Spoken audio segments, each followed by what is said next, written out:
গ'ল হাতীয়ে আহি ঘৰতে গছকি মৃত্যুবৰণলৈ ঠেলি দিয়ে। সেই হিন্দু আমাৰ গোবিন্দপুৰ গাঁৱত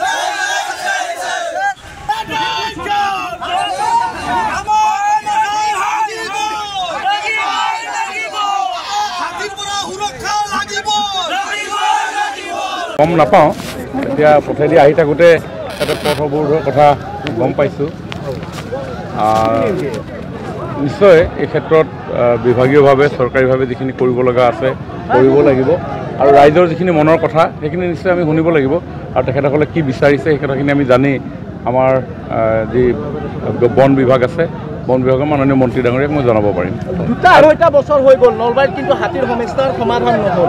বন মন্ত্ৰী নলবাৰীত, কেবিনেট মন্ত্ৰী জয়ন্তমল্ল বৰুৱা নলবাৰীৰ, কিন্তু সুৰক্ষা দিব পৰা নাই ৰাইজক। আজি ৰাইজে ওলাই আহিছে, কোনো দল সংগঠনৰ নেতৃত্ব ৰখা নাই, বিশেষ ব্যৱস্থা গ্ৰহণ কৰা নাই। ছাৰ কি ক'ব?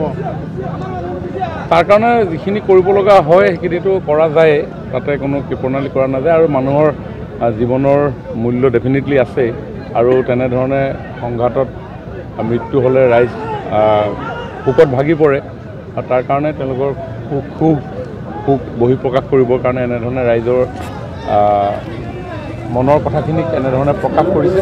আৰু নিশ্চয় এই বিষয়ে মই আজি কেবিনেটেই আছে, আমাৰ আবেলিলৈ কেবিনেট আছে।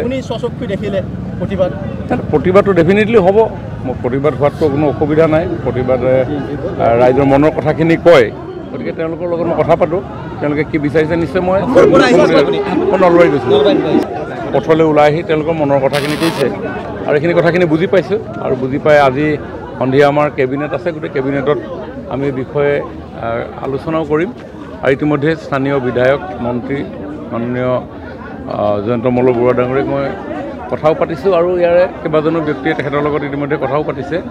তেখেত বাহিৰত থকাৰ কাৰণে আজি আহিব পৰা নাই, তেখেত কাইলৈ আহিব, আহি ৰাইজৰ লগত মিলিত হৈ গোটেই কথাখিনি সমাধানৰ সূত্ৰ নিৰ্ণয় কৰিব। বহুত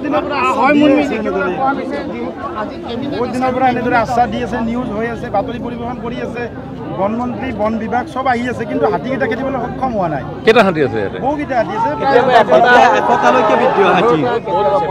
মানে ক'ৰ পৰা সেইবিলাক মানে আচলতে পতঞ্জলীয়ে তেজপুৰৰ যিটো বান্ধি দিছে, হাতী পৰিটো বন্ধ কৰি দিছে, ইয়াৰ পিছত এই যিটো বন্য হস্তিৰ জাত এইটো মানে বিচৰিত হৈ পৰিছে।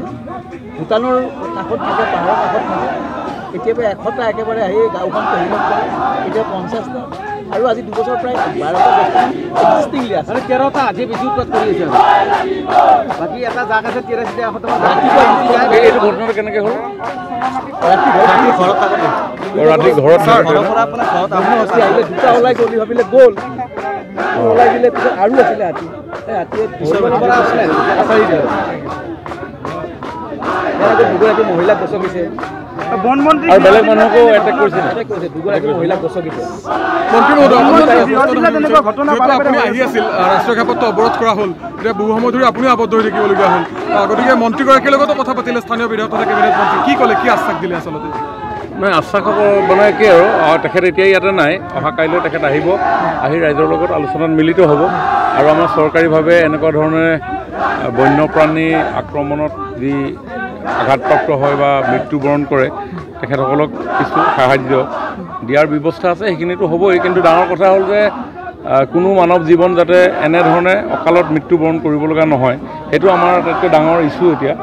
গতিকে সেই বিষয়ে কি কৰিব পৰা যায় সেইটো চাবলগীয়া আছে। কিন্তু স্থানীয় ৰাইজ বা বন বিভাগৰ যিসকল বিষয়া আছে তেওঁলোকে এটা অভিযোগ কৰিছে যে ভূটান সীমান্তত বাক্সা আৰু তামোলপুৰ জিলাত বহুখিনি চৰকাৰীভাৱে অনুমতি দিয়া ৰিজৰ্ট স্থাপন হৈছে, যাৰ কাৰণে হাতীদণ্ডীবিলাক বন্ধ হৈ পৰিছে, আৰু হাতীৰ উপদ্ৰৱ এই নামনি অসমত বেছিকৈ বৃদ্ধি পাইছে, নলবাৰী বা এই অঞ্চলসমূহত বৃদ্ধি পাইছে।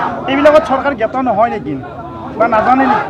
মানে হাতীৰ দণ্ডী যিসমূহ আছিল সেই দণ্ডীসমূহত বিভিন্ন ৰিজৰ্ট বা লিজত দিয়া হৈছে মানুহক ভূমিখিনি, হাতীৰ দণ্ডীখিনি বন্ধ হৈ পৰাৰ কাৰণে বৃদ্ধি পোৱা বুলি অভিযোগ কৰিছে। সেইবিলাক অনুমতি দিয়া সময়ত নিশ্চয় বিভাগে চোৱা চিতা কৰি পিনি দিয়ে কিজানি, গতিকে সংশ্লিষ্ট বিভাগে এই বিষয়ে গম পাব।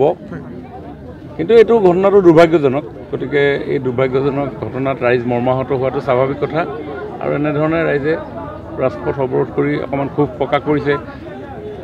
মোৰো সৌভাগ্য ৰাইজৰ লগত মুখামুখি হোৱাৰ, ৰাইজৰ মনৰ কথাখিনি গম পায়, অন্ততঃ ইয়াতে হোৱা কথাখিনি মুখ্যমন্ত্ৰী ডাঙৰীয়াৰ আগত আজি কেবিনেটত আমি অৱগত ডেফিনেটলি কৰিম ক'লৈ গৈ আছিল আজি অলপ নলবাৰীলৈ আহিছিলোঁ নলবাৰীলৈ আহিছে এতিয়া গুৱাহাটীলৈ গৈ আছিল নেক্সট কাৰ্যসূচী কি আছিল আছে ইয়াৰ পিছতে আমাৰ মেগা ঝুমুৰ আছে 24 তাৰিখে অসমৰ আদিবাসী চাহ জনগোষ্ঠী ৰাইজৰ এটা কৰম পৰৱৰ লগত সংগতি ৰাখি পৰিৱেশন কৰা এটা নৃত্য ঝুমুৰ যি আমি বিহুৰ আৰ্হিত Guinness book of world records কৰিছিলোঁ ঠিক তেনেধৰণে এটা বৃহৎ মেগা ঝুমুৰৰ কাৰ্যসূচী হ'ব তাৰে আজি প্ৰাৰম্ভিক অলপ প্ৰস্তুতিৰ মিটিং আছিল এতিয়া 12টা বজাত অৱশ্যে মই এতিয়া 12:30 বাজিলে আৰু সেই সম্পৰ্কত আজি আলোচনা আছে অসমৰ বিভিন্ন বিশেষজ্ঞসকল আহিছে তাতে আমি আলোচনাত মিলিত হ'ম তাৰপিছতে 4 বজাত কেবিনেট আছে আৰু সন্ধিয়া GIS গ্ল'বেল ইনভেষ্টৰ ছামিট অসমৰ উদ্যোগীকৰণৰ ক্ষেত্ৰত যিহেতু মই উদ্যোগ মন্ত্ৰী আৰু 24-25 তাৰিখে মুখ্যমন্ত্ৰী ডাঙৰীয়াই গ্ল'বেল ইনভেষ্টৰ ছামিট এখন আয়োজন কৰিছে আৰু এই সম্পৰ্কত আজি আলোচনা আছে যেহেতু আজি কেবিনেট আছে গতিকে কেবিনেটত এই বিষয়টো অকণমান আলোচনা হোৱাৰ অলৰেডি গম পাইছে কেবিনেটে মই যে ইয়াত আছোঁ মুখ্যমন্ত্ৰী ডাঙৰীয়াই গমেই পাইছে পাটোৱাৰী ডাঙৰীয়াই গমেই পাইছে বনমন্ত্ৰী আমাৰ জয়ন্ত মল্ল বৰুৱা ডাঙৰীয়াই কৈছে হ'ব ডেফিনেটলি মই কমগৈ আপুনি বিচৰা বাতৰি পাব কেৱল নিউজ 18 এপত নিউজ 18 এপ ডাউনলোড কৰিবলৈ স্কেন কৰক এই QR কোড গুগল প্লে ষ্টৰতো পাব এই নিউজ 18 এপ